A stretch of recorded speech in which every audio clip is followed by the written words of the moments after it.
My Hornady LnL AP has a lot of slop in the linkage, which leads to rotational play in the subplate, and here's how I mostly corrected it. Right now you're looking at one of the main pivot points in the linkage, and you can see how there's a piece almost impinging on itself, and it looks like it could possibly be binding up there.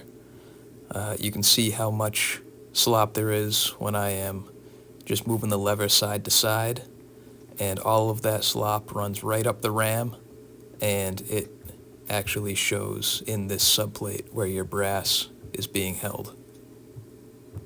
I'm just showing a few angles of this issue.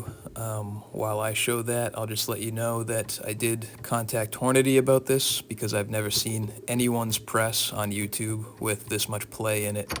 So I talked to them, and they predictably told me that that's just the way it is. There needs to be some amount of tolerance built into the press, and, whatever. I expected that answer, but I've never seen this much tolerance in anyone else's press.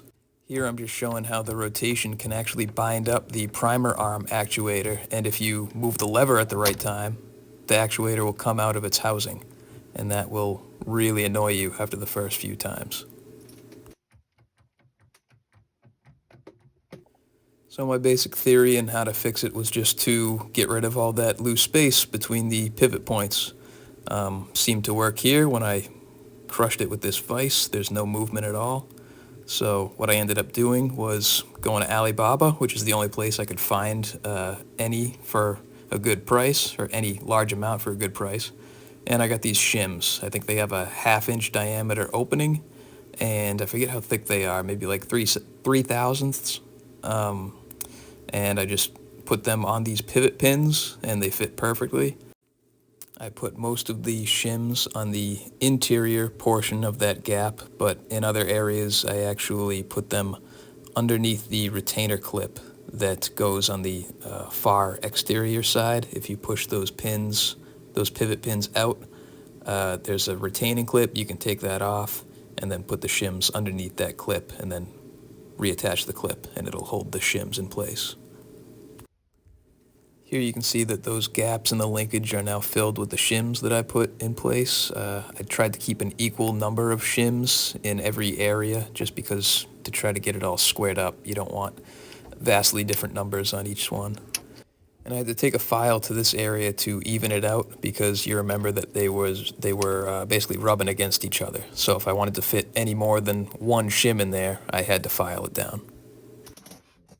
And you can see that there's a whole lot less slop when I'm moving the lever side to side. So I'm just going to let the video keep playing, and there's going to be a comparison at the very end. Pretty happy with how it came out. Easy enough to do. I think those shims just cost me, I don't know, a few bucks, $5, $10, and just seems like it's made a good improvement. Thanks for watching.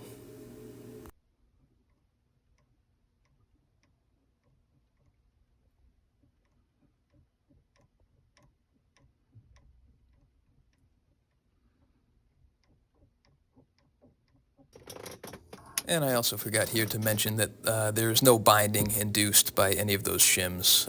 Very easy to move the lever.